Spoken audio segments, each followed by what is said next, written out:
నమస్కారం. కృష్ణం కమలపత్రాక్షం పుణ్యశ్రవణకీర్తనం వాసుదేవం జగద్యోనిం నౌమి నారాయణం హరిం. కృష్ణాయ వాసుదేవాయ హరయే పరమాత్మనే ప్రణతక్లేశనాశాయ గోవిందాయ నమో నమః. వందే శ్రీరాధికాం దేవీం బృందారణ్యవిహారిణీం యస్యా కృపాం వినా కోపి న కృష్ణం జ్ఞాతుమర్హతి. పుంజీభూతం ప్రేమ గోపాంగనానాం మూర్తీభూతం భాగధేయం యదూనాం ఏకీభూతం గుప్తవిత్తం శ్రుతీనాం శ్యామీభూతం బ్రహ్మ మే సన్నిధత్తాం. ఆపదామపహర్తారం దాతారం సర్వసంపదాం లోకాభిరామం శ్రీరామం భూయో భూయో నమామ్యహం. హనుమానంజనాసూను వాయుపుత్రో మహాబలః రామేష్టః ఫల్గుణసఖः పింగాక్షో అమితవిక్రమः ఉదధిక్రమణశ్చైవ సీతాశోకవినాశకः లక్ష్మణప్రాణదాతా చ దశగ్రీవస్య దర్పः. ద్వాదశైతాని నామాని కపీంద్రస్య మహాత్మనः స్వాపకాలే పఠేన్నిత్యం యాత్రాకాలే విశేషతః. తస్య మృత్యుభయం నాస్తి సర్వత్ర విజయీ భవేత్. తస్య మృత్యుభయం నాస్తి సర్వత్ర విజయీ భవేత్. తస్య మృత్యుభయం నాస్తి సర్వత్ర విజయీ భవేత్.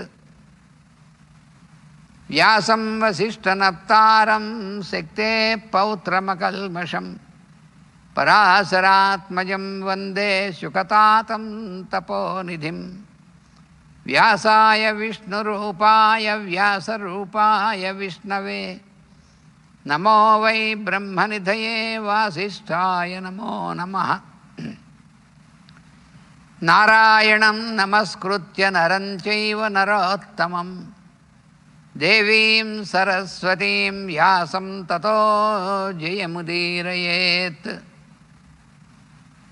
సర్వవేదార్థతత్వజ్ఞం వేదార్థప్రతిపాదకం పురాణసారసర్వజ్ఞం కృష్ణం వందే జగద్గురుం. ఓం అస్మద్గురుభ్యో నమః.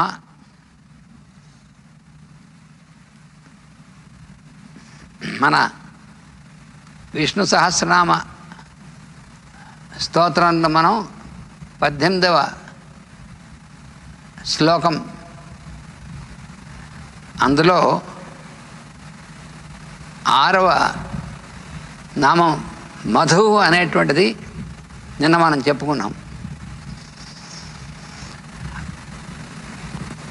మధు అంటే తీపితనం. ప్రతి ఒక్కరికి కూడా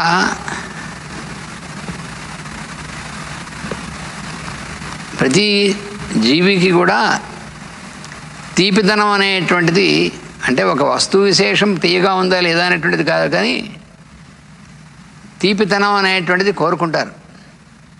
దానే స్వీట్నెస్ అంటే కేవలం నాలుక మీద వేసుకున్నప్పుడు కలిగేటువంటి రుచి మాత్రమే కాదు, మన అనుభూతి అనేటువంటిది కూడా, ఆ అనుభూతిలోని తీయదనం అనేటువంటిది, అది ప్రతి ఒక్కళ్ళకి కూడా అందరూ కోరుకునేటువంటిది అదే. కాకపోతే ఏ రకంగా దాన్ని ఆ తీయదనం అనేటువంటిది ఆస్వాదింపబడుతుంది అనేటువంటిది కానీ భగవంతుని యొక్క పరమాత్మ యొక్క సాన్నిధ్యం అనేటువంటిది ఉందే, ఆ అనుభూతి అనేటువంటిది అన్నిటికంటే తీయనైనటువంటిది.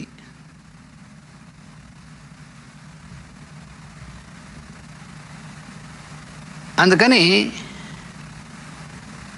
అంతటా వ్యాపించి ఉన్నటువంటి వాడు కదా భగవంతుడు. అందుకనే ఆయన విష్ణు అనేటువంటి పేరుతో ఆయన్ని కీర్తించడం అనేటువంటి జరుగుతుంది కదా. విష్ణు సహస్రనామాల్లో కూడా మొట్టమొదటి నామం ప్రారంభం అదే కదా, విశ్వం విష్ణు అని. విష్ణు అంటే విశ్వవ్యాప్తం అని, అంతటా వ్యాపించి ఉన్నటువంటి స్వరూపం కలిగినటువంటి వాడు. అందుకని అంతటా వ్యాపించి ఉన్నటువంటి ఆ భగవంతుడు యొక్క అనుభూతి అనేటువంటిది ఉందే, అది అన్నిటికంటే తీయనైనటువంటిది. ఒకసారి అది రుచి చూచిన తర్వాత ఇంకేమీ రుచించదు అని మనకి చాలామంది భక్తుల యొక్క కథల్లో వాటిల్లో మనం చూస్తాం. మనకు కూడా అంతే. ఎందుకంటే ఆ భగవద్ అనుభూతి అనేటువంటిది అది రుచి చూచిన వాడికి మిగతావన్నీ కూడా రుచించవు అని.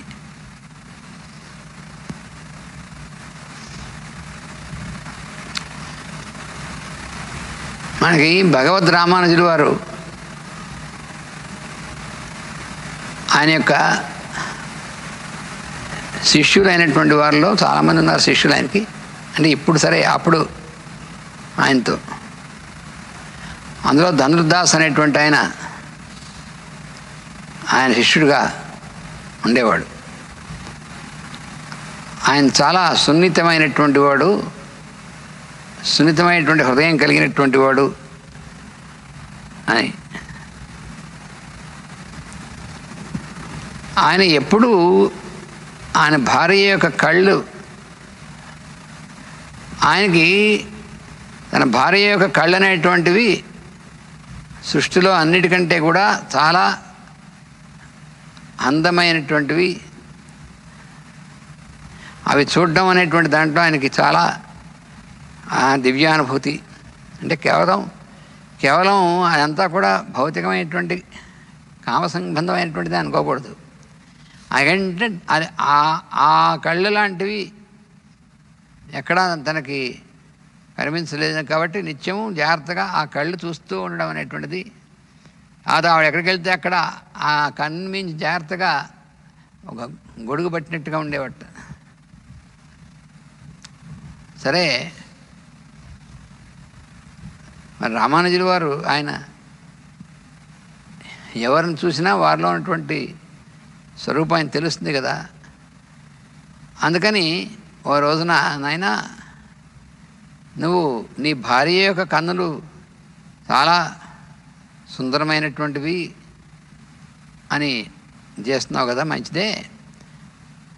మరి అంతకంటే సుందరమైనటువంటివి దివ్యమైనటువంటివి కళ్ళు చూపిస్తాను నీకు. ఇంకా అవి చూశాక ఇంకేవి కూడా నీకు అంత దివ్యమైనటువంటి అనుభూతి ఇంక దేంతో రాదని తెలుసుకుంటావు అని శ్రీరంగంలో రంగనాథ స్వామి దగ్గరికి సన్నిధికి తీసుకెళ్ళి, అదిగో చూడు స్వామి కళ్ళు అని దర్శనం చేయించాడు ఆయన. చేయిస్తే మరి ఆయన పరమ గురువు, ఆయన యొక్క అనుగ్రహం ఆ దర్శనం కావడం అనేటువంటిది. అంతే, అది చూశాడు స్వామివారి యొక్క ఆ కళ్ళను చూశాడు. ఇంక ఎటు చూడలేకపోయాడు. గటి నుంచి దృష్టి మరలలేదు, అలా నిలిచిపోయింది. ఇంకప్పుడు అంత అందమైనటువంటివి, అంత అనుభూతిప్రదమైనటువంటిది ఇంకెవరిది ఉండదు సృష్టిలో. అది దర్శించగలిగాడు గురు అనుగ్రహం వల్ల.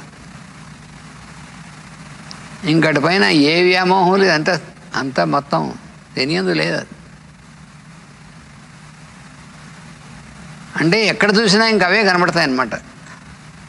అదే అక్కడ స్థితి, సమాధి స్థితి పొందాడు ఆయన. అలాగా ఆ భగవంతుని యొక్క సన్నిధి అనేటువంటి దాని యొక్క తీయదనం ఉందే, ఈ మామూలుగా తీపి అనేటువంటిది మొదట్లో మనకి తీపి అంటే చాలా ఇష్టం, చాలామందికి ఇష్టం ఉంటుంది. తీయగా ఉన్నటువంటి ఆహారం, తీయగా ఉన్నటువంటి పళ్ళు, ఇలాంటివి ఏదైనా సరే తీసుకుంటే చాలా బాగుంటుంది అనిపిస్తుంది, స్వీట్నెస్. పాపం అలాగే తీయగా ఉంటాయి అనేటువంటి భావంతో ఆరోగ్యానికి ఇబ్బందికరమైనటువంటివైనా సరే తీసుకుంటూ ఉంటారు.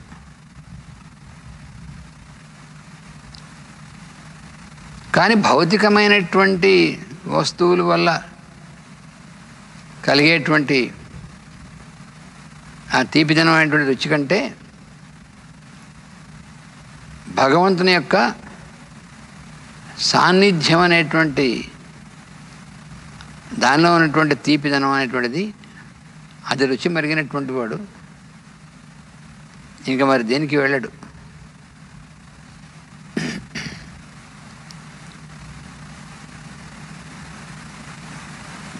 అదే కదా ప్రహ్లాదుడు చెప్పింది హిరణ్యకశిపుడికి, మందార మకరంద మాధుర్యమను తేలు మధుపంపు పోవునే మదనములకు అన్నాడు ఆయన.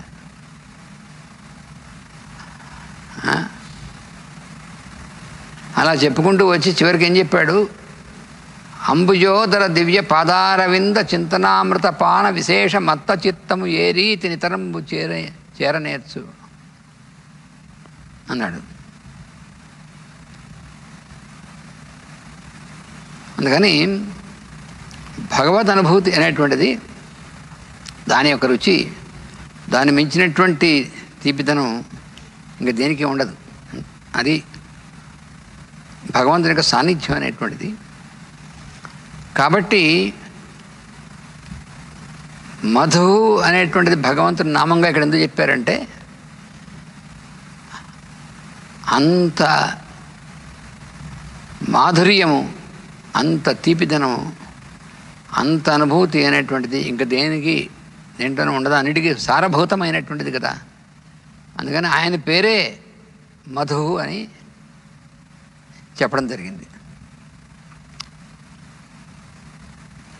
విచిత్రం చూసారా, ముందు మాధవ అనేటువంటి నామం, వెంటనే మధు అనేటువంటి నామం. ఆయన మాధవుడు, జగన్మాత అయినటువంటి ఆవిడికి భర్త అని చెప్పి ఆయనే మధు అనేటువంటిది వెనక వచ్చినట్టు నామను చెప్పారంటే, ఆ సంబంధం అంటే అమ్మవారి యొక్క జగన్మాత అయినటువంటి ఆమెతో అభేదం అనేటువంటిది, ఆయన ఒకటే కదా. ఆమె యొక్క నాథుడుగా ఉన్నటువంటి ఆయన యొక్క సన్నిధి ఎంత మధురమైనటువంటిది అంటే, ఆయన యొక్క సన్నిధిలో మనకు దొరికేటువంటిది ఏమిటంటే ఆ అమ్మవారి యొక్క అనుగ్రహం అనేటువంటిది. అదే ఆయన సన్నిధిలో ఉన్నటువంటి తీయదనం అంటే ఆ ఎక్స్పీరియన్స్ అనేటువంటిది. అందుకనే ఆ రెండు నామాలు పక్క పక్కన ఉన్నటువంటిది.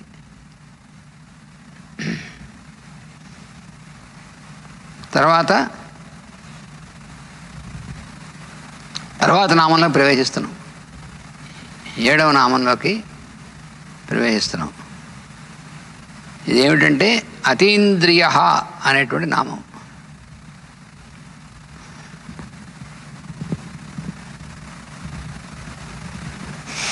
అంటే ఏమిటి అంటే, ఇంద్రియములు,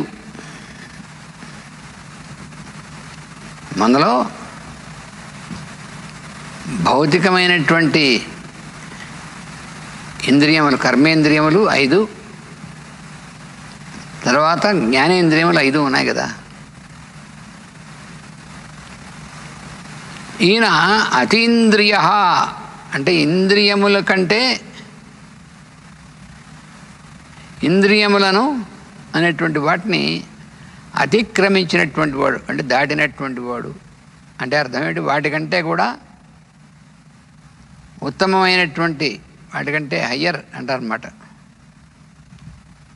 దీన్ని ఇంద్రియములను దాటినటువంటి వాడు అతీంద్రియ అంటే. అలాగే ఇంద్రియముల చేత తెలుసుకోబడేటువంటి దానికంటే పైన ఉన్నటువంటి వాడు. ఆయన్ని ఇంద్రియముల ద్వారా తెలుసుకోవడం అనేటువంటిది, ఎందుకంటే ఇంద్రియముల చేత తెలియబడేటువంటి స్థితి కంటే పైన ఉన్నటువంటి వాడు కదా ఆయన. అతీంద్రియ అంటే అది అర్థం. ఇంద్రియముల కంటే పైన ఉన్నటువంటి స్థితిలో ఉన్నటువంటి వాడు కాబట్టి ఆయన ఇంద్రియముల ద్వారా తెలుసుకోవడం అనేటువంటిది సాధ్యం కాదు. అందుకని అతీంద్రియ అనేటువంటి ఈ నామంతో మనం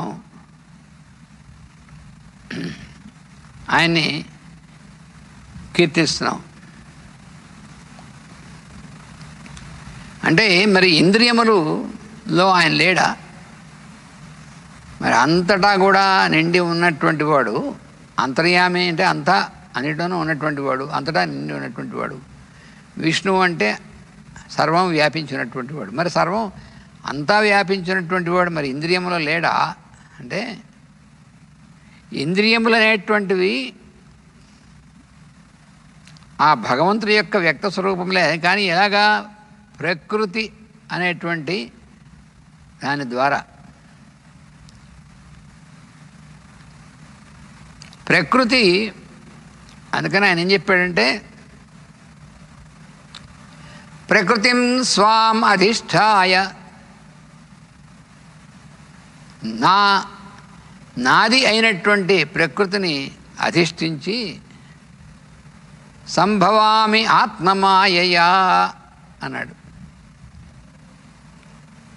ఆయన ఈ రూపాలుగా దిగిరావడం అనేటువంటిది, ఈ సృష్టి అనేటువంటిది అంతా కూడా అన్నిటిలోకి ఆయన ఎలా వస్తాడు? ప్రకృతి ద్వారా వస్తాడు, ప్రకృతిని అధిష్ఠించి వస్తాడు. అందుకని ప్రకృతికి అధీనమైనటువంటివి ఇవన్నీ కూడా ఆయన, ఆ ప్రకృతి ఆయనలోంచి వచ్చింది. అందుకని ప్రకృతి కంటే పై స్థితిలో ఉన్నటువంటి వాడు ఆయన. ప్రకృతికి అధీనమైనటువంటి స్థితిలో ఉన్నటువంటి ఇంద్రియాలు. కాబట్టి ఇంద్రియముల చేత, ఇంద్రియములకు గోచరమయ్యేటువంటి వాడు ఎట్లా అవుతాడు? అవడు కదా. తనకంటే తక్కువ స్థితిలో ఉన్నటువంటి వాడికి తను గోచరం అవుతాడు. కానీ ఇంద్రియముల కంటే తక్కువ స్థితిలో ఉంటే, కానీ ఇంద్రియములు ఆయన కంటే తక్కువ స్థాయిలో ఉన్నటువంటివి. అందులో ఆయన అంతర్యామిగా ఉన్నాడు, కానీ ప్రకృతిని అధిష్ఠించి ఉన్నాడు. కాబట్టి ఆ ఇంద్రియములు అనేటువంటివి ఆయన్ని తెలుసుకొనలేవు.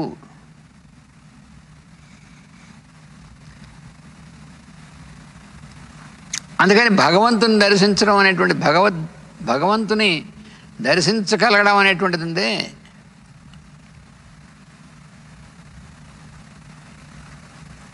అది ఇంద్రియముల ద్వారా, ఇంద్రియముల యొక్క పని ద్వారా చేసేటువంటి పని ద్వారా ఆయన్ని మనం తెలుసుకోలేము.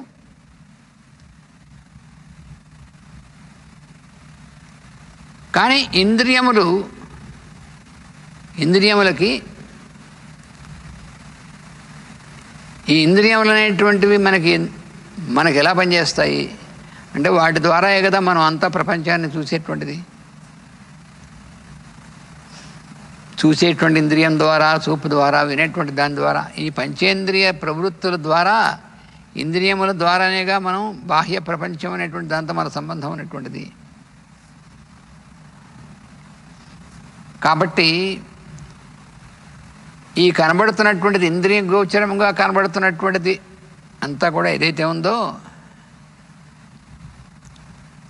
ఆయన ఇంద్రియములకు అతీతుడైనటువంటి వాడు ఆయన. కానీ ఇంద్రియముల ద్వారా గోచరమయ్యేటువంటి ఈ ప్రపంచం అంతా కూడా ఆయన రూపమే అనేటువంటి దర్శనం ఉందే, ఆ అనుభూతి, ఆ దర్శనం పొందడం అనేటువంటిది,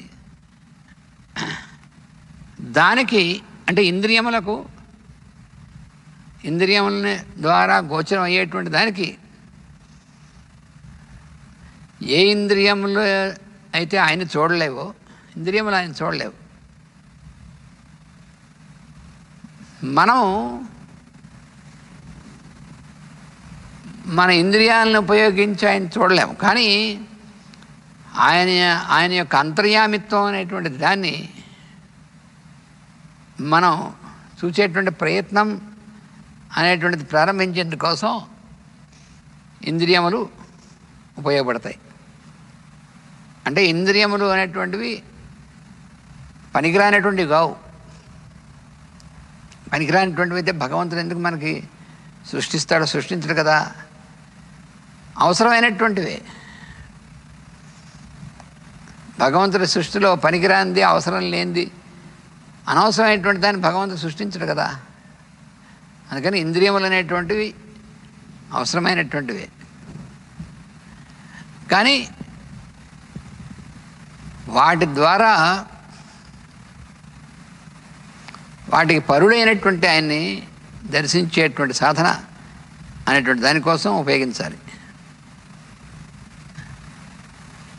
అందుకని ఇంద్రియ గోచరుడు కానటువంటి వాడు అయినటువంటి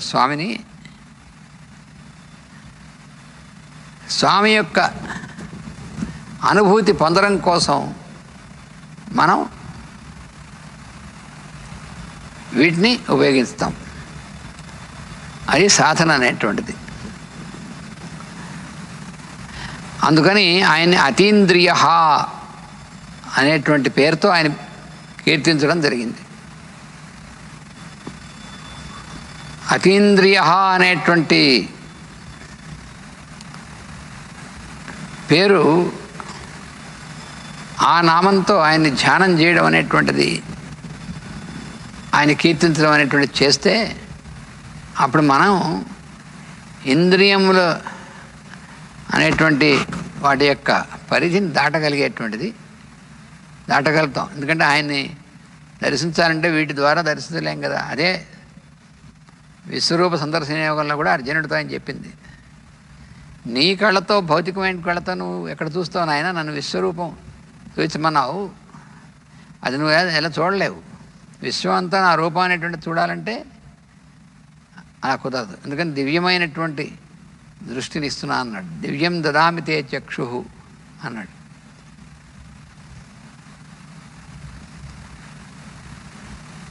అంటే అన్ని రూపాల్లో వ్యాపించి ఉన్నటువంటి భగవంతునిగా చూడాలంటే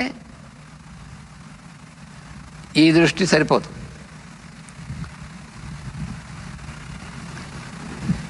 అందుకని ఈ నామం అనేటువంటిది అతీంద్రియ అనేటువంటిది, ఇంద్రియములకు అతీతుడైనటువంటి వాడు అని ఆయన ధ్యానం చేయాలి. చేస్తే అప్పుడు మనకు కనబడేటువంటిది బాహ్య ప్రపంచంగా అన్నీ కూడా అవన్నీ వాటిలో ఉన్నటువంటి అంతర్యామి యొక్క వ్యక్తమైనటువంటి వెలుగుగా మనకి దర్శనమిస్తుంది. అప్పుడు మనం ఏది చూసినా, ఎవరిని చూసినా ఆయన్నే చూస్తాం, మనం ఆయన్నే వింటాం. వాళ్ళు మాట్లాడేటువంటి మాటలు మనకి ఎక్కవు, ఆ మాటల్లోంచి ఆయన పలుకులు వినబడతాయి. అది మనకి భాగవతంలో చెప్పినటువంటిది. ఆ భక్తుల యొక్క చరిత్రలో మనం చదువుకునేటువంటిది అదే. అందుకు అతీంద్రియ అని ఆయన్ని కీర్తించడానికి కారణం అది. ఈ అతీంద్రియ అనేటువంటి ఈ నామం తర్వాత ఆ శ్లోకంలో ఉన్నటువంటి నామము మనం అతీంద్రియ దేవత మహామాయ. మహామాయ మహామాయ అన్నమాట. ఆయన స్వరూపం మహామాయ అనే. మహామాయ అంటే, మాయ అంటే అర్థం ఏంటంటే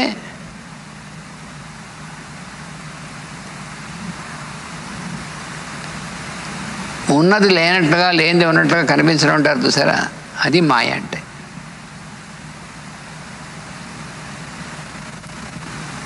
అందుకని అన్నింటికంటే పెద్ద మాయ మహామాయ అని ఎందుకన్నారంటే, ఈ మహా అనేటువంటి శబ్దం ఏమిటంటే ఆయన యొక్క తత్వం మహత్తత్వం. ఈ మహా అనేటువంటిది కూడా ఆయన సూచిస్తుంది. ఆయన యొక్క స్వరూపం మహత్, మహా అనేటువంటిది. అలా ఉన్నప్పటి దాంట్లో కూడా ఆయన యొక్క స్వరూపం అనేటువంటిది ఆయనలోంచి వచ్చినటువంటి ఆ మాయ అనేటువంటి కారణంగా మనం ఆ మోహంలో పడుతూ ఉంటాం. అందువల్ల ఆయన మహామాయ అనేటువంటిది ఈ నామాన్ని అందుకు ఇచ్చారన్నమాట. ఆ నామంతో అంటే ఏమిటది అంటే,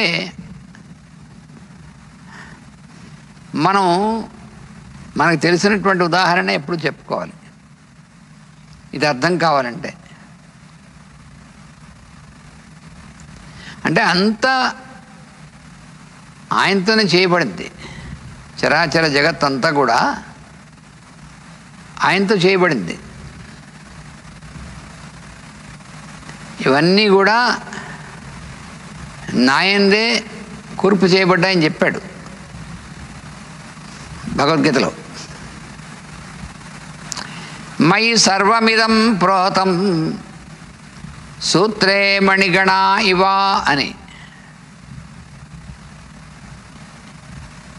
ఇదం సర్వం అంటే ఇదంతా కూడా మయి అంటే నాయందు, ప్రోతం అంటే కూర్పు చేయబడింది. ఎలాగా? సూత్రే మణిగణ ఇవ. సూత్రం అంటే దారం. దారానికి ఇవన్నీ కూడా ఎలా గుచ్చబడి ఉంటాయో ఒక మాలగా. అందులో మాల అంటే ఏమిటిది? మధ్యలో దారం ఉండి దారానికి కూర్చబడినటువంటి వాటిని. కానీ అందులో ఏం కనబడుతుంది? దారం కనబడదు మనకి. మనకు కనబడేటువంటివి ఆ ముత్యాలు, పకడాలు అవన్నీ కనిపిస్తాయి, కానీ దారం కనిపిస్తుందా? కనిపించదు. కానీ దారం లేకపోతే అవన్నీ అలా కూర్పు వాటికి ఎలా వస్తుంది? రాదుగా.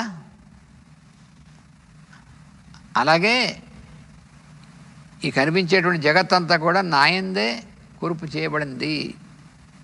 కానీ ఆయన కనబడ్డు దారంలాగా. అంటే ఎలాగా?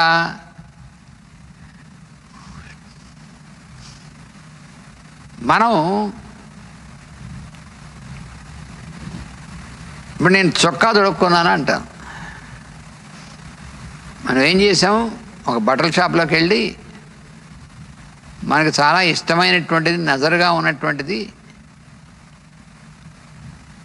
అలాంటిది అతను చూపించినటువంటి దాంట్లో బట్టల్లో మనం దాన్ని ఎన్నుకొని దాన్ని తీసుకొచ్చి మనం తొడుక్కోవడానికి వీలైనటువంటి ఆకారంలో దాన్ని కుట్టించుకొని రకరకాలుగాను దాన్ని మనం ఒంటి మీద తొడుక్కుంటున్నాం. తొడుక్కుని దాన్ని ఏమంటున్నాం మనం? ఇది నా చొక్కా అంటున్నాను. ఇది నా చొక్కా అని దాన్ని తొడుక్కుంటూ ఉంటాం. నా చొక్కా, ఇది నాది, ఈ చొక్కా నాది, నా చొక్కా అని. నా చొక్కా ఏమిటి అసలు? చొక్కా అంటే ఏమిటి? అదేమిటండి చొక్కా అంటే ఏమిటి? నువ్వు వేసుకున్నావు బాగానే ఉంది, కానీ అసలు చొక్కా అని ఎందుకు అన్నావు? చొక్కా అంటే ఏమిటి? దేని నువ్వు చొక్కా అంటున్నావు? అదేగా మనం టీ షర్టో కాఫీ షర్టో ఏదో వేసుకుంటాం కదా. కానీ ఏమిటి షర్టు చొక్కా అంటే ఏమిటి అంటే ఏం లేదండి, మనం ఆ షాపులోకి వెళ్ళి మనకు సరిపోయినటువంటి కొలతలో ఒక తాన్లో ఉన్నటువంటి గుడ్డని చింపించుకొని వచ్చి టైలర్కి ఇచ్చాం. ఆయన మడతలు పెట్టి దానికి మన ఆకారంలో కుట్టాడు, దాన్ని చొక్కా అంటున్నాం. బాగానే ఉంది. ఈ చొక్కా అని మనం అనుకుంటున్నంతసేపు కూడా ఏ గుడ్డతో అయితే దీన్ని చొక్కాగా కుట్టించుకున్నామా ఆ గుడ్డని మనం గుర్తుపెట్టుకుంటున్నామా అండి?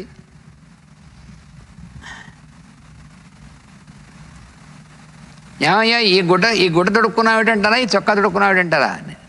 నీ చొక్కా చాలా బాగుంది, ఎక్కడ కుట్టించుకున్నావు? నీ చొక్కా చాలా బాగుంది, ఎక్కడ కొనుక్కున్నావు అంటే అవునండి నేను మంచి చొక్కా వేసుకున్నా అంటాం. కానీ నేను ఈ గుడ్డ తొడుక్కున్నాను అంటాడు ఎవడన్నా. అంటే వీడేం మెంటల్ గాడు అనుకుంటారు. గుడ్డ కానీ గుడ్డ కాదా చొక్కా అంటే? నిజానికి అది గుడ్డ చొక్కానా?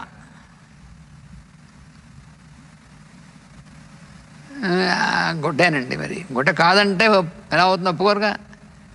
అది ముందు గుడ్డగా ఉందని నువ్వేదో అటు నుంచి మడిచి ఇటు మడిచి దాన్ని ఇలా చేసి ఆ దారంతో కుట్టడం వల్ల చొక్కా అంటున్నావు. కానీ చొక్కా ఎక్కడుంది అందులో? చొక్కా అనేటువంటిది ఆ రూపానికి చొక్కా అనేటువంటి పేరు అనేటువంటిది నీ మనసులో ఉందా? దాంట్లో చొక్కా అని ఏమైనా ఉందా?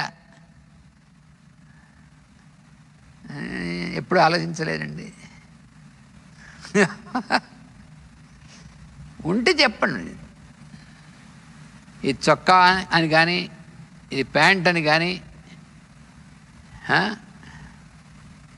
ఇలాగా మనం వేరు వేరు పేర్లు పెడుతున్నాం కదా.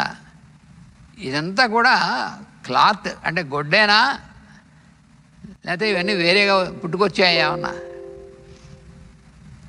ఒకడు సూట్ కుట్టించుకున్నాడండి, సఫారీ సూట్ కుట్టించుకున్నాడు. ఒకే గుడ్డ, ఒక తాన్లో పెద్ద గుడ్డ చింపించుకున్నాడు. ఆ ఒకే గుడ్డని కొంత ముక్క ఏమో పైన దొడుక్కునేటువంటిది, కొంత ముక్క కింద దొడుక్కునేటువంటిది, కిందనేమో ప్యాంట్ సూట్. ఈ రెండు కూడా సూట్ అంటే ఒకదా కూడా సూట్ అయ్యాయి అనమాట. దానిగా సూట్ అంటాం మనం. ఇవన్నీ ఆ తాన్లో వాడు చింపించినటువంటి గుడ్డేనా లేకపోతే అందులో ఏమైనా వేరే వచ్చిందా కదా? అందుకని మనం వచ్చినటువంటి వాడిని సఫారీ వేసుకొస్తే ఏరా పై గుడ్డ కింద గుడ్డ అంటే వాడు తంతాడు.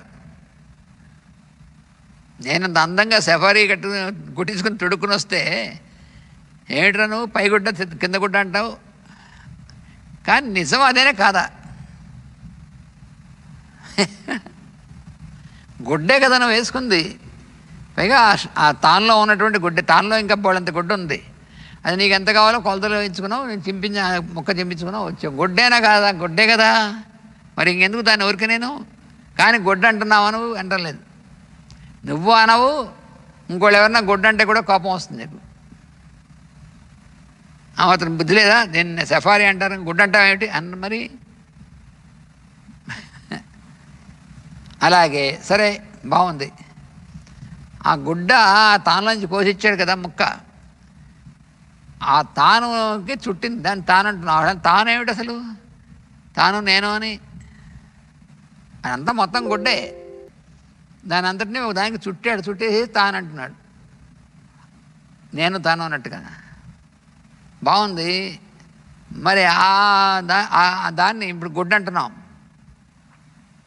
వాడికి తానులోకి ఎక్కడి నుంచి వచ్చింది అది అంటే, వాడు ఆ గుడ్డను నేసినటువంటి మిల్లు ఉందే, ఆ మిల్లు నుంచి వచ్చిన మిల్లు వాడు పెద్ద తయారు చేసి దాన్ని చుట్టాడు. చుట్టబోతే కష్టమని అంటే మిల్లువాడు గుడ్డను తయారు చేశాడా అంటే ఎలా తయారు చేశాడు అంటే పోగులు, దార పోగులు ఉంటాయి కదా, ఆ దార పోగులన్నింటినీ కూడా వరుసన ఒక ఆకారంలో అటు పక్కన ఇలా ఇలా ఇలా ఇలా ఒక పద్ధతిలో అన్నిటినీ కూడా అల్లిక చేసినట్టుగా పెట్టి అప్పుడు దాని మీద మిషన్ అలా రుద్దుతూ ఉంటుంది. అలా రుద్దేట్టుగా చేస్తే అదంతా కూడా కలిసిపోయినట్టుగా దగ్గరికి వచ్చేసి ఆ దారాలకు దగ్గరగా, ఎంత దగ్గరగా అంటే దారాలు కనపడవు మనకి. మనం వేసుకున్న గుడ్డ అంటే అదేనా కాదా? ఇప్పుడు దీన్ని గుడ్డందామా దారాల యొక్క అల్లికందామా? ఏది నిజం? గుడ్డే ఉండి అందులో ఏముంది? గుడ్డే ఉండి ఇక్కడ దారాలే కదా. ఫైన్గా చాలా చిన్న చక్కగా సన్నగా దారాన్ని తయారు చేసి ఆ దారాలని ఇలా కొన్ని ఇలా కొన్ని ఇలా కొన్ని దగ్గరగా ఏర్పాటు చేస్తే ఉన్నదే కానీ అవునా కాదా? అవును. మరి దాన్ని దారాలంటారా గుడ్డంటారా? కానీ మనం గుడ్డ అంటున్నాం కానీ దానిలో దారం అంటలే. దారం గుర్తుందా మనకేమన్నా?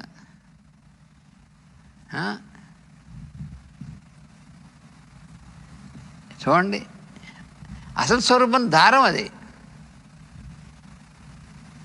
దారాన్ని పట్టుకుని గుడ్డ అంటారు, గుడ్డను పట్టుకుని చొక్కా అంటారు. లేనివన్నీ అందులో లేనివన్నీ పేర్లు పెట్టిందా మన లేదా? చొక్కా అని వేరే ఏం లేదు, ప్యాంట్ అని అంతకంటే లేదు, ఉందంతా గుడ్డే. అక్కడికి వెళ్ళిన తర్వాత గుడ్డని ఏం లేదు, ఉందంతా దారాలే, అన్ని దారాలే. అదే అండి. పోనీ ఆ దారాలు తీసుకోండి. ఇప్పుడు దారాలు తీసుకుని ఇవి దారం అంటున్నాం. దారం అంటే ఏమిటి అంటే ఎక్కడి నుంచి వస్తుందండి? నువ్వు తయారు చేయడం కాదండి. అది మొక్క ఉంటుంది, ఆ మొక్కలో ఒక కాయ ఉంటుంది, ఆ కాయలో గింజలు ఉంటాయి, ఆ గింజ చుట్టూ అంతా కూడా పీచులా ఉంటుంది, దాన్నే పత్తి అంటాం. అంతా తీసుకొచ్చి దాన్ని అలా తయారు చేసి ఇలా తయారు చేసి అలా చేసి దాన్ని చావగొట్టి దాని అంతటి ప్రాసెస్ చేయడం అంటే అదేగా. మరి చేసి దాన్ని సాగదీసి దాన్ని మెలిదిప్పి చేస్తే దారం అని వచ్చింది. కాబట్టి దారం అందామా పత్తె?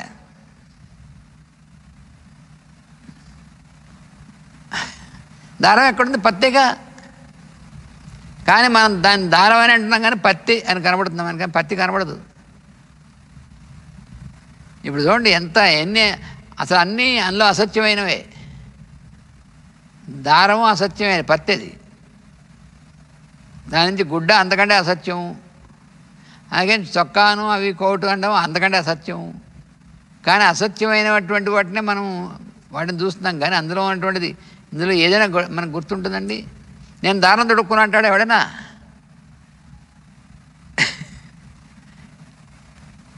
నేను ప్యాంటు తొడుక్కున్నాను, షర్ట్ తొడుక్కున్నాను, లాల్చి తొడుక్కున్నాను అంటాడు. కానీ నేనేమన్నా ఆ గుడ్డ కట్టుకున్నాను, గొచ్చి కట్టుకున్నాను అంటాడు ఎవడైనా? నేను దారం చుట్టేసుకున్నాను అని అంటాడు ఎవడైనా? మరి నిజమైనకి అయితే చెప్పాలి, దారం పోగులను చుట్టుకున్నా అని చెప్పాలి అక్కడ. అది కూడా కాదు, పత్తిని తీసుకొచ్చి అలా చుట్టూ వేసుకున్నా అని చెప్పాలి. మరి అసలు సత్యం అదే కదా, పత్తే కదా. అలాంటి దాన్ని తీసుకొచ్చి ఇన్ని రకాలైనటువంటి చేస్తే దీని అంతటిని ఏమంటారండి? అది మాయ అంటే. లేనటువంటి దాన్ని ఉన్నట్టుగా మనం చూడడం అనేటువంటిదే మాయ అంటే.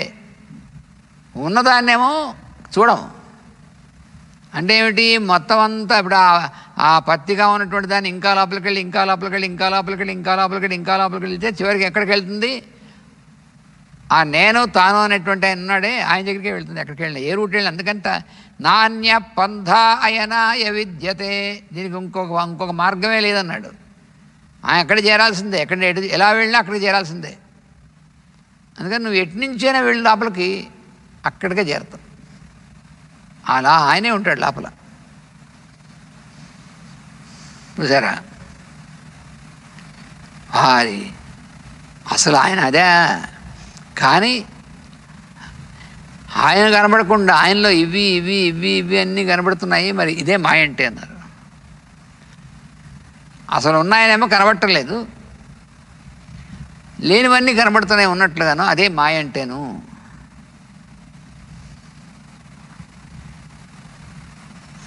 అందుకని మనం ఏమవుతున్నాం? ఈ సృష్టిలో మనకు కనిపించేటువంటి ఆకారములు,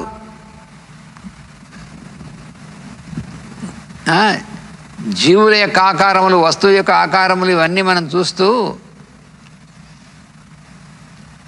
ఆ ఆకారములు అనేటువంటివి, పైగా జీవులైనటువంటి వాళ్ళు, వాళ్ళ స్వభావం, వాళ్ళ యొక్క ప్రవర్తన అనేటువంటిది, ఇవన్నీ కూడాను మన ఏం చేస్తున్నాయంటే ఆ లోపల ఉన్నటువంటి దాగుకొని ఉన్నటువంటి ఆ? భగవంతుణ్ణి అసలు ఆయన ఉన్నాడనేటువంటి విషయం కూడా మరపుకు తీసుకొస్తున్నాయి. అవునా కాదా? మనకు గుర్తుందండి, మనం మనుషుల్ని ఎవరినో ఎదుటి మనిషిని కానీ ఒక జంతువుని కానీ ఏ జీవిని చూసినా కూడా దాని ఆకారము దాని పేరు అవేనటువంటి చూస్తున్నామా, లేకపోతే ఆ రూపంలో ఉన్నటువంటి భగవంతుడే అంతర్యామైనటువంటి వాడని చూడగలుగుతున్నామా? లేదుగా, అవే చూస్తున్నాం.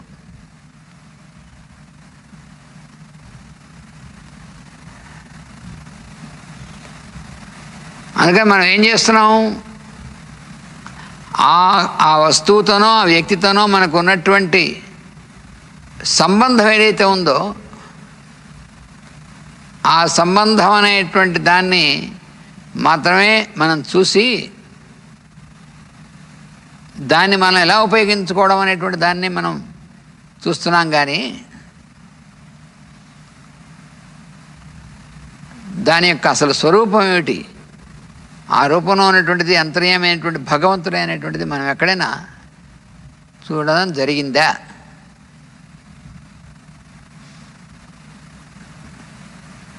ఇదిగో ఈ లక్షణాన్నే,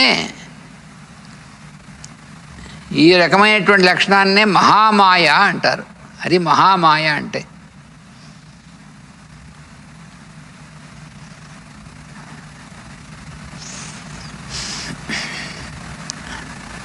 పెద్ద మాయ అన్నమాట. ఇంగ్లీష్లో గ్రేట్ ఇల్యూషన్ అంటారు. అదేం చేస్తుంది మనని? ఆ మాయ అనేటువంటిది జీవులందరూ కూడా ఈ మొత్తం సృష్టికి సంబంధించినటువంటి ప్రణాళిక అనేటువంటిది దానికోసమే పనిచేస్తారు తెలియకుండా. అది తందనుకుని చూసారా, వాడు పొలంలో పనిచేస్తూ ఉంటాడు, దాన్ని కలుపు తీస్తూ ఉంటాడు, దాన్ని అవి పెడుతూ ఉంటాడు. ఎందుకని అంటే పంట బాగా పండాలి, పంట బాగా పండితే నాకు ఇంత లాభం వస్తుంది ఆ పంట పండడం వల్ల అనే కదా చేస్తాడు. లేకపోతే ఉట్నే చేస్తాడు ఎవడైనా? కూలి పని చేసేటువంటి వాడేమో సాయంత్రం అయ్యేప్పటికి ఇంత కూలి వస్తుంది కాబట్టి చేస్తాడు. ఆ కూలి వాడిని పెట్టుకుని వాడి చేత పని చేయించి వాడికి ఇచ్చేటువంటి వాడేమో ఈ పెట్టుబడి అంతా కూడా దీని మీద లాభం వస్తుంది, పంట బాగా పండితే వీడు చేస్తాడు. అంతేగా? కానీ వాటిలో ఉన్నటువంటి వీళ్ళలో ఉన్నటువంటి అంతర్యామి అయినటువంటి భగవంతుడు ఏం చేస్తున్నాడు తెలుసునా? ఈ పంట బాగా పండడం దానివల్ల అందరికీ కూడా కావలసినటువంటి వాళ్ళకి ఆహారం అనేటువంటిది ఏర్పడడం అనేటువంటిది భగవంతుని యొక్క ప్లాన్, సృష్టిలో ఉన్నటువంటి ప్రణాళిక. అందరికీ కూడా అందరికీ ఆహారం అనేటువంటిది ఏర్పడాలి, దానికోసం కదా ఇదంతాను. కానీ ఈ పండించేటువంటి వాడు ఇది భగవంతుడి ప్రణాళిక, అందరికీ ఆహారం కోసమే జరుగుతోంది ఆయన గుర్తుంచుకుంటున్నాడు. ఎవడైనా ఏం గుర్తుంచుకుంటాడు? ఎకరానికి ఎన్ని బస్తాలు పండుతున్నాయని గుర్తుంచుకుంటాడు.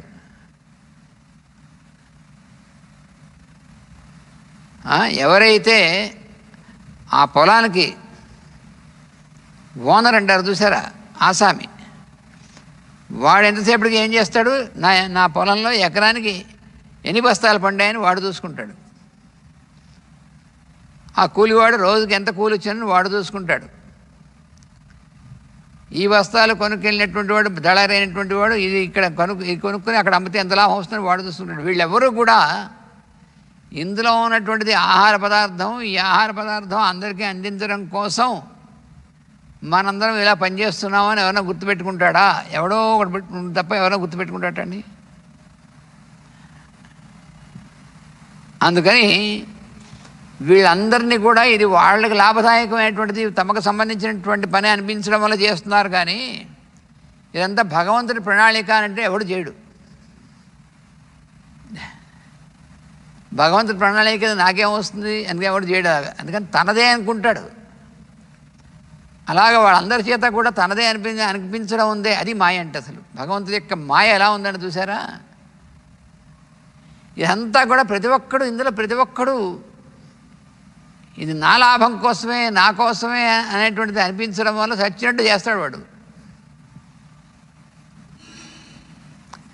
అంతేగాని ఎంత భగవంతుడి ప్రణాళిక అంటే వాడు చేయడు. వాడు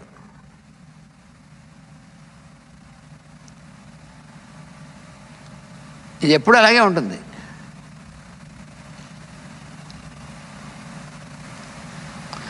వాడేదో సొంత ప్రయోజనం కోసం అనుకునే చేస్తాడు. వాడెవడో ఎలక్షన్లో నుంచున్నాడు, పోటీ చేశాడు అనుకోండి, వాడు ఏం చేస్తాడు? ప్రతి ఇంటికి వెళ్ళి వాళ్ళ దండం పెట్టి, పాదాల దండం పెట్టి,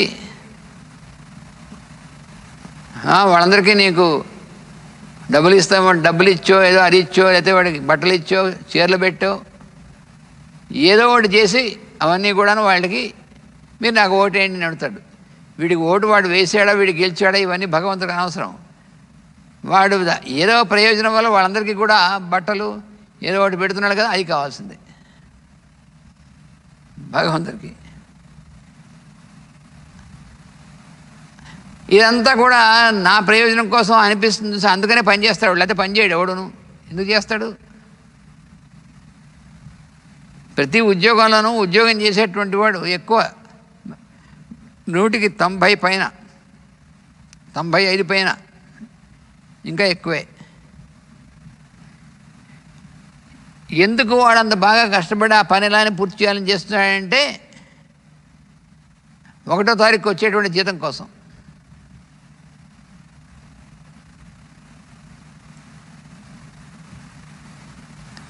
లేదు, కాదు, కూడదు, ఇదంతా కూడా భగవంతుడి యొక్క ప్రణాళిక కోసం పనిచేస్తున్నాడు.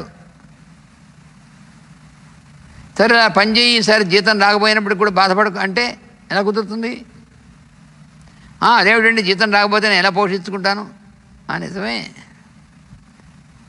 కాబట్టి ఆ జీతం అనేటువంటి దానికోసం వీడు ఏం చేస్తున్నాడో అందరికీ పనికొచ్చేటువంటి పని చేస్తున్నాడు.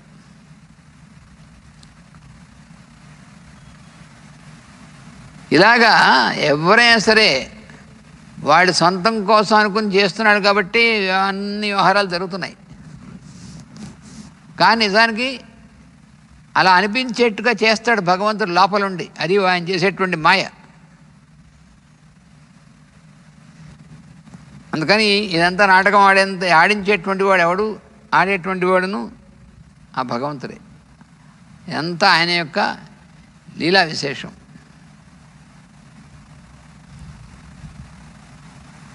మనకి ఎప్పుడు గుర్తుండదు ఇది మంది, ఇదంతా కూడా ఆయన మన చేతి చేయించుకుంటున్నాడు, ఆయన పని మంది కాదు అనేటువంటిది గుర్తుండదు. ఇదంతా నా కోసమే అనుకుంటాం మనం. పోనీ వాడు ఎవడో బాగా సంపాదించి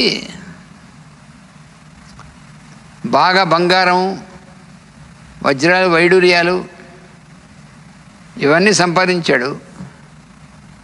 ఇవన్నీ సంపాదించి పూర్వం బిందెల్లో పెట్టి భూమిలో పాతిపెట్టేవాడు లంకి బిందెలని. ఇప్పుడేమో వాటన్నిటినీ కూడా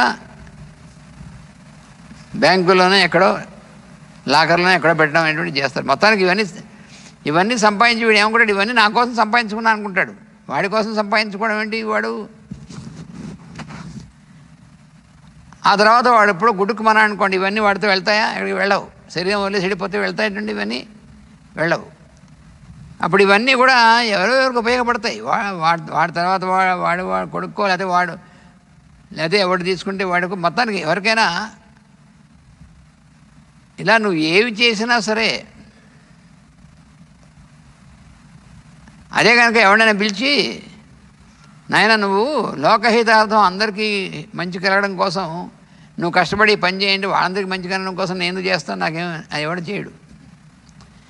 అందుకని ఏం చేస్తాడంటే వ్యాపారం కానీ ఉద్యోగం కానీ ఇవన్నీ కూడాను నా కోసం అనేటువంటి వ్యామోహం కలిగిస్తాడు. అది మాయ అంటే. అది మహామాయ అన్నాడు పైగా ఇందులో. ఆయన మహామాయా స్వరూపుట్ట భగవంతుడు. ఎందుకంటే ఆయనకి ఇదంతా క్రీడ. ఈ క్రీడ అనేటువంటి దాంట్లో పడేసి వాళ్ళందరినీ కూడా ఆ మాయకు మోహితులైనటువంటి వాళ్ళై, అలాగే జీవులు అనేటువంటి వాళ్ళు ఆ తర్వాత మళ్ళీ జీవులు అనేటువంటి వాళ్ళు కంటిన్యూయేషన్ సంతానోత్పత్తి జరగాలి కదా. ఈ సంతానోత్పత్తి జరిగితే తప్ప ఆ జీవులు అనేటువంటి ఆకారాలు తయారవడం అనేటువంటిది సృష్టి యొక్క ప్రణాళిక, మన సొంత పని కాదు అది. కానీ వాడికి ఏం చేశాడు, స్త్రీ పురుష కామం అనేటువంటి దాన్ని పెట్టాడు వాడికి. అందుకని వాడు చచ్చినట్టు కుక్కలాగా ఆ కామం అనేటువంటి దాన్ని ఉపయోగిస్తాడు. వాడు తన సొంతంగా తన కోసం, అంతే కదా మరి. వాడి యొక్క కామని తీరడం కోసం వాళ్ళిద్దరూ చేస్తారు. కానీ దాని ద్వారా సంతానోత్పత్తి అనేటువంటిది, ఆ సంతానోత్పత్తి జరగాలి, ఆ రేస్ అంతా కూడా, ఆ జాతి అంతా కూడా కొనసాగాలి అనేటువంటిది భగవంతుడి ప్రణాళిక. దానికోసం ఇవి కలిగిస్తుంటాడు. అదే జరిగేటువంటిది. అలా ఏదైనా సరే,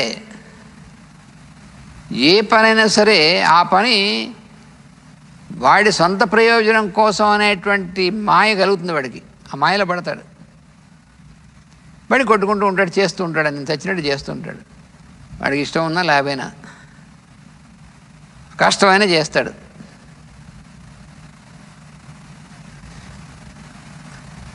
లేదంటే వాడు కొత్తగా క్యాంపస్ ఇంటర్వ్యూ వచ్చిందనుకోండి, వాడికి నీకు ప్యాకేజ్, ఇంత ప్యాకేజ్ ఉంది, వాడి అక్కడి నుంచి మొదలెడతాడు. మొదలెట్టి ఇంకా ట్రైనింగ్కి వెళ్తాడు, అక్కడి నుంచి ఉద్యోగం వెళ్తాడు, చేస్తాడు. ఎందుకంటే ఈ ప్యాకేజీ అనేటువంటిది పెరగాలన్నమాట. ఎందుకంటే ఈ ప్యాకేజీ పెరగాలి, దాంతో మళ్ళీ ఇంకో అంత ప్యాకేజ్ ఉన్నటువంటిది వాళ్ళిద్దరు పెళ్లి చేసుకోవాలి, ఏ కథ మామూలే. ఇవన్నీ ఇవన్నీ కూడా భగవంతుని మన చేతి చేయించుకుంటున్నాడు. ఆయన యొక్క పని కోసం అనేటువంటిది వీడికి ఎవరికైనా తెలుసా? అది తెలిస్తే శిక్షణ చేయరు. అందుకని భగవంతుడి పని మనం ఎందుకు చేయాలండి, నాన్ సెన్స్, మా కోసం మేము చేసుకోవాలి కానీ అనుకుంటాడు. అందుకని అలా అనుకోవడానికి లేకుండా వాళ్ళ సొంత పని అనుకున్నట్టుగా వాళ్ళకి చేసి బురుడి వేసి సృష్టి ఉన్నటువంటి ప్రణాళిక మొత్తం జీవుల ద్వారా జరుగుతుంది.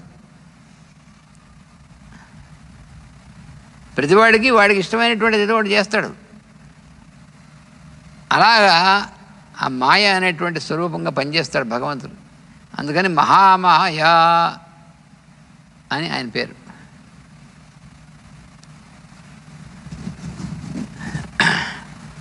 ఆయన కనిపించడు.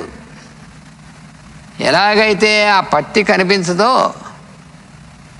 మనం బట్టలు వేసుకునేటువంటి వాడు ఎంత బాగా ఎన్ని రంగులుగా బట్టలు వేసుకుంటున్నాడని అది కనిపిస్తుంది తప్ప, అందులో అసలు పత్తి ఎలా అయితే కనిపించదో, గుర్తుండదో, అలాగే మనకి ఇవన్నీ కూడా భగవంతుడి యొక్క స్వరూపాలు, ఇవన్నీ కూడా భగవంతుడి యొక్క ఇదే అనేటువంటిది గుర్తు ఉండకుండా మొత్తం పోతుంది. అదే మాయ అంటే. మనం ఉపయోగించే దాన్నే ఆ రూపంలో ఉన్నటువంటి భగవంతుడిని ఉపయోగిస్తాం, కానీ మనకు కనబడ్డు, మనకు గుర్తుండదు. అంటే మనం గుడ్డివాళ్ళు, చెవిటి వాళ్ళలాగే ఉంటాం మనం. అదే మనకు వేదన చెప్పింది. చూస్తూ ఉంటారు కానీ చూడరు, వింటూ ఉంటారు కానీ వినరు. అనేక సరస్వతి సూక్తులు మనం చెప్పుకున్నాం. ఉతత్వ పశ్చన్న దదర్శవాచం ఉతత్వ శృణ్వన్న శృణోతీనాం అని చెప్పింది కదా. ఆ వినడం, మనం ఒకరితో ఒకటి మాట్లాడుకుంటున్నామంటే భార్య భర్త భార్యతోనో మాట్లాడుకుంటుంది అనుకుంటున్నాం, కానీ లేకపోతే ఒక స్నేహితుడు ఇంకో స్నేహితుడితోనో, లేకపోతే ఒక ఆఫీసర్ ఇంకోటితోనో అలాగా ఈ రకంగా అనుకుంటున్నాం. కానీ అసలు మాట్లాడుకుంటున్నటువంటిది ఆ లోపల ఉన్నటువంటి వాడు అని ఎవరికైనా గుర్తుంటుందా? అలా గుర్తు లేకుండా ఉండడం అనేటువంటిది మాయ అనేటువంటిది. ఆయన అక్కడే ఉంటాడు కానీ కనబడ్డు. ఎందుకంటే ఇదంతా మాది అనేప్పటికీ కనబడ్డు. ఇదే మనకు భాగవతంలో రాసలీల అనేటువంటి అత్యద్భుతమైనటువంటి స్థితి పొందినటువంటి వాళ్ళు గోపికలు. అంటే ఏమిటి, అంతటా ఉన్నటువంటి భగవంతుణ్ణి ఆ భగవద్గా దర్శనం చేసి భగవద్ అనుభూతిలో నిండిపోయి ఉన్నటువంటి వాళ్ళు. అంటే సృష్టిలో ఇప్పటిదాకా హయ్యెస్ట్ అన్నమాట వాళ్ళు. అటువంటి అనుభూతిని పొందినటువంటి వాళ్ళు. కానీ వాళ్ళకే ఉన్నట్టుండి ఇంత హయ్యెస్ట్, ఇంత అద్భుతమైనటువంటి, ఇంత అందరికంటే ఉత్తమమైనటువంటి అనుభూతి పొందినటువంటి వాళ్ళు మనం కాకుండా ఇంకెవరు లేరనిపించింది వాళ్ళకే. అలా ఎప్పుడైతే అనిపించిందో ఆయన కనబడలేట. ఆయన వేణుగానం చేస్తున్నాడు, ఎదురుగుండా అంత సమ్మోహనంగాను ఆయన కనబడుతున్నాడు, ఆయన చుట్టూ వీళ్ళు చేస్తున్నారు. అదంతా కూడా ఒక్కసారి ఆయన కనబడడం మానేశాడు. ఏమైంది, వీళ్ళు ఒకరికొకళ్ళు కనబడుతున్నారు అంతే.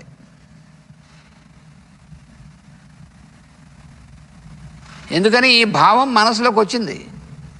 మనకి తప్ప ఇంకెవరికి ఇంత హయ్యెస్ట్ ఎక్స్పీరియన్స్ అనేటువంటిది సృష్టిలో ఎవరికి ఇవ్వబడలేదు అని అనిపించింది.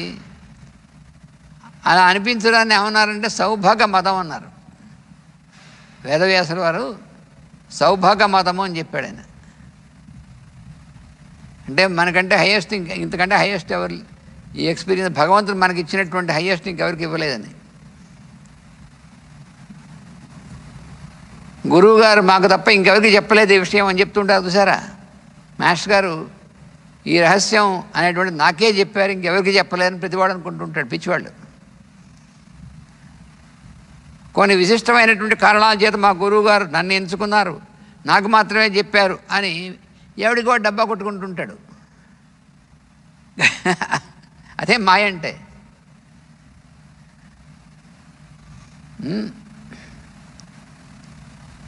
అలాగే వాళ్ళకి ఎదురుగుండానే ఉన్నట్టుగా కనిపించలేస్తుంది.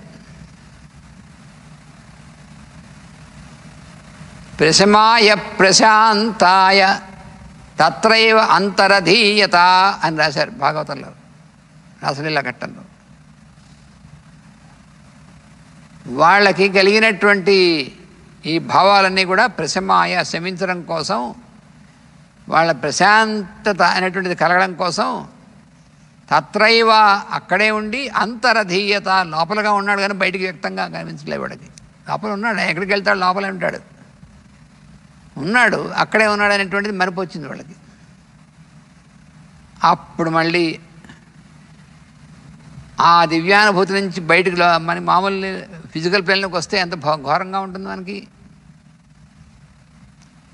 ఆ స్థితిలో పడ్డారు పాపం. పడి అక్కడి నుంచి మళ్ళీ కొట్టుకుని అయ్యయ్యో అని ఎక్కడున్నాడు మళ్ళీ వెతకడం మొదలెట్టారు. అని ఆ అన్వేషణ అంతా చేస్తూ చేస్తూ చివరికి మళ్ళీ ఒకళ్ళు ఆయన్నే చూసేటువంటి సాధన మళ్ళీ వచ్చారనమాట. అప్పుడు ఇంకా ఆయన తప్ప ఇంకెవరు లేరనేటువంటి దృష్టి మళ్ళీ కలిగేప్పటికీ అక్కడే ఉన్నాడు ఆయన, మళ్ళీ కనిపించాడు. అది మహామాయ అంటే భగవంతుడు యొక్క మాయాస్వరూపం.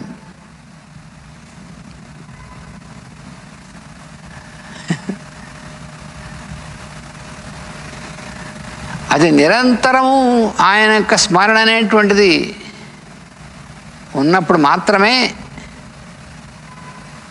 అందులో ఆ మాయ అనేటువంటిది పనిచేయదు తప్ప, లేకపోతే మాయ మనమే ప్రసరిస్తుంది. అది ఇక్కడ ఉన్నటువంటిది మాయాస్వరూపం అనేటువంటిది. అందుకని మహామాయా అని ఈ నామం. అందుకని భగవంతుణ్ణి పరమాత్మని మహామాయా అని ఈ నామంతో అని ధ్యానం చేస్తే అప్పుడు ఈ సృష్టిలో మనం ఎక్కడ కూడా మాయ అనేటువంటి దానికి అందులో పడకుండా, అంటే ఆయన మరవకుండా, అంటే మనం బాహ్యమైనటువంటి ప్రపంచంలో కట్ ఆఫ్ చేసుకోకలే. మన జీవితంలో మనం నిత్యం ఎలా ఉన్నామో దాంట్లో ఉంటాం. కానీ మనం ఎప్పుడు కూడా దాని యొక్క ప్రభావంలో పడకుండా ఆయన గుర్తుండేటువంటి స్థితిలో ఉంటాం అన్నమాట. అది మనకి జరిగేటువంటిది. ఆ మాయ మహామాయ అనేటువంటి నామాన్ని ఆ రకంగా మనం ధ్యానం చేసుకుందాం. తర్వాత నామంలోకి మనం రేపు ప్రవేశిస్తాం. స్వస్తి ప్రజాభ్యః పరిపాలయంతాం న్యాయేన మార్గేణ మహీం మహీషాః గోబ్రాహ్మణేభ్యः శుభమస్తు నిత్యం. లోకాः సమస్తాः సుఖినో భవంతు. లోకాः సమస్తాः సుఖినో భవంతు. లోకాः సమస్తాः సుఖినో భవంతు. ఓం శాంతి శాంతి శాంతి. వాసుదేవ వాసుదేవ వాసుదేవ.